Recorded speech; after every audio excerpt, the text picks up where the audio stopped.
మంది NSS unit 1 and 2 programme officers, అట్లాగే NSS unit విద్యార్థులందరూ కూడా మన రాష్ట్ర రోడ్ సేఫ్టీ మెషర్స్లో భాగంగా ఈరోజు మన కళాశాలలో విద్యార్థులు ర్యాలీ చేస్తున్నారు.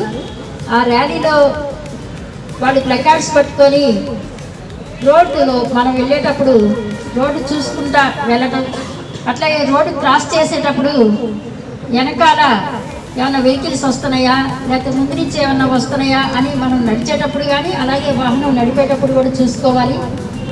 మనం కొన్నిసార్లు చూసుకుంటా వెళ్ళినా కూడా అవతల వాడు కనుక సరిగా చూసుకోకపోయినట్లయితే కనుక మనకి యాక్సిడెంట్ చేస్తారు.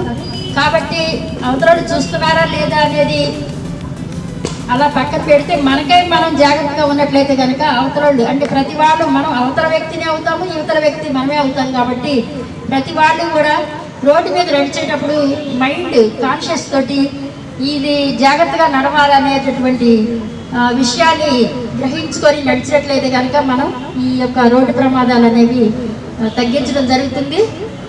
అట్లాగే ఇంటి దగ్గర నుంచి మనం కంపల్సరీగా హెల్మెట్ ధరించాలి. అట్లాగే కార్లో వెళ్ళేటప్పుడు సీట్ బెల్ట్ కూడా ధరించాలన్నమాట. కాబట్టి ఈ విషయాలన్నింటినీ కూడా ముందుకు వచ్చి మన కళాశాల ఎన్ఎస్ఎస్ యూనిట్ వాళ్ళు ముందుకు వచ్చి పాలకొల్లు పౌరులకి పురపాలక ప్రజలకి అవగాహన కార్యక్రమాన్ని నిర్వహించడానికి ముందుకు వచ్చినందుకు వాళ్ళకి కృతజ్ఞత తెలియజేస్తున్నాను. ఇప్పుడు ఈ ర్యాలీని ప్రారంభోత్సవం చేద్దాం. ఈ కార్యక్రమాన్ని మేడం గారిని జెండా ఊపి ప్రారంభించవలసిందిగా కోరుతున్నాను.